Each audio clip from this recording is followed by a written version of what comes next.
Hi guys. So today's video is going to be a synopsis and a book review for my book Peace and Turmoil. The idea of this is the same idea I have when I do any book review. It's just to give you all a little bit more information about the book, give you an idea if it's something that sounds interesting to you and if it's something that ultimately you'd be wanting to pick up. That said, Peace and Turmoil is book one in an epic fantasy series called The Dark Shores. It is a multiple point of view story, and while there are a series of point of views that we encounter at some point in the book, there are four main ones, and those would be Dietrich, Guinevere, Roland, and Zodia. Three of these four main characters are the heirs to their kingdoms, and they're trying to do right by their homelands. Dietrich is from the kingdom of Sedai, and it was once held in slavery. He's trying to ensure that his family is kept safe and that his kingdom maintains its freedom. Roland is the heir to the country of Mysidia. He was not originally intended to be the heir, but he is making do with his circumstances. The reason that he was made to be heir was due to some situations involving the civil unrest in his country and the other individuals who were vying for the throne. The last main character that is also an heir is Guinevere Vergrad of Zenith.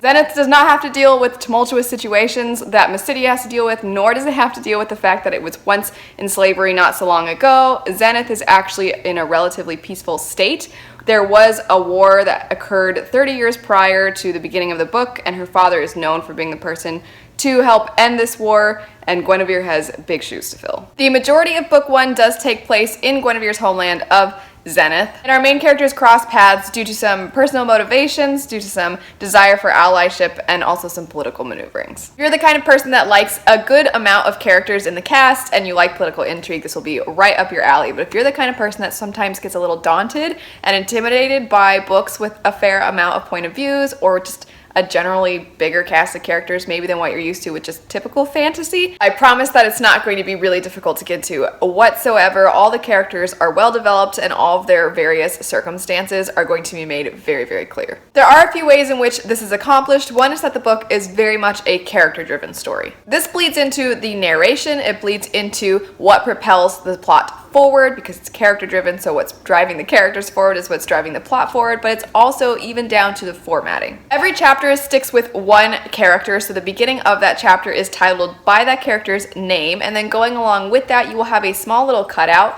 from the big map. So just like most fantasy books, this one has a nice pretty big map that will be at the beginning of the book, but within every single chapter you will have a little snippet of the map for wherever that given character is. The narration is third person, but it is third person limited. So within each chapter, like I said, you're going to be sticking with one character for that given chapter, and you're definitely going to see those characters' personalities within the narration. So for example, Zodia is a very faith-based person. You will definitely get that when you are reading from her perspective. Guinevere is a short-tempered individual, so you're definitely going to get that when you're reading from her perspective. And on top of all of that, there are also going to be character illustrations throughout the books. The character art that is in the book is going to be a part of a bigger thing that occurs before every single chapter, and it's what I call the extras. I have found so often that all the cool extra stuff in books is always at the back of the book, or it only occurs in special editions, 10th anniversary editions, and I really wanted the very first edition of the book to feel so much more complete and just feel special even though it's the very first edition. These extras take on a variety of different forms. Sometimes they are character illustrations that are supposed to be done by one of our side characters. Sometimes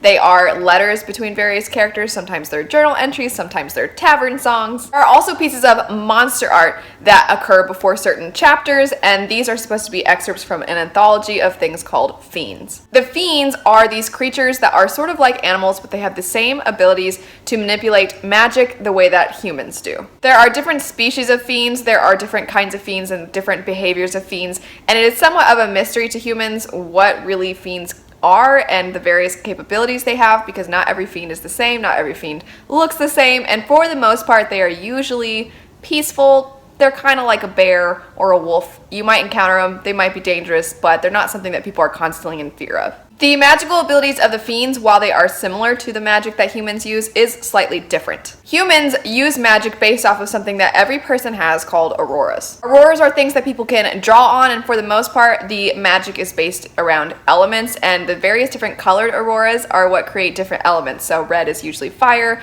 blue is usually some kind of water, that sort of thing. People do not have an endless supply of auroras where they can just never run out and never get tired and are constantly throwing around flames at one another. It's not something like that. It's just as simple as running. So if you run, at some point you get tired and then you need to stop. And auroras are similar. You draw from them, you can use them, but at some point you become fatigued and you need to recover before you can use more. The one thing that fiends tend to have over humans is that they sometimes have the ability to absorb these various different kinds of auroras. This absorbency ability is often utilized by humans. They take advantage of using the fiend's fur or their scales or just other parts of the fiends within their clothing or within their jewelry as a means of protecting themselves. This is definitely an example of the kind of world building you will see throughout the book. There is, of course, world building that has more to do with other elements of the world besides just magic and fiends. The world building also goes hand in hand with the pacing of the story. Oftentimes, fantasy can feel overwhelming because so much is thrown at you so soon and you feel like you have to take notes. And it's not going to be like that at all. Things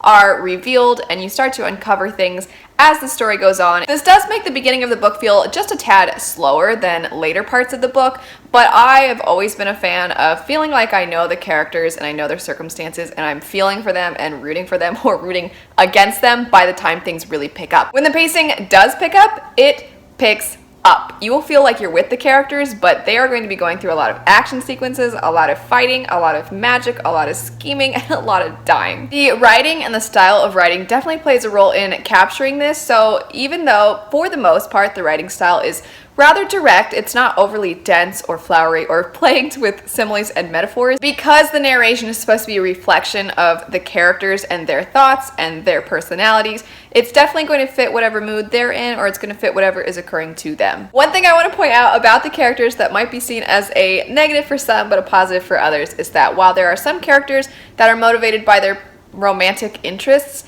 there is not a romance. I would by no means say that there is a romance in this book that is pushing the plot forward. It's not like it's a fantasy and a romance kind of story. It's a fantasy. There's a lot of political intrigue. There's a lot of things going on throughout various kingdoms and there's a lot of action, but there is not this burning romance that's making you want to flip the page. One other thing I want to point out about the characters is that you will find the characters are from so many different places that they have different values, they have different appearances, they have different things that they feel are important, and so you're going to find that there are characters who very strongly feel one way about something, but the goal of the story is never to say that this is the right way or this is the wrong way. There are varying degrees of goodness and varying degrees of evil, and with any character that has a point of view, you're going to start to see where the gray area is in some of those. I will admit it's been quite fun to see from people who have read the book who their favorite characters are and their least favorite characters are, because one character somebody will absolutely love and then somebody else will absolutely hate them. But I'm so excited about that because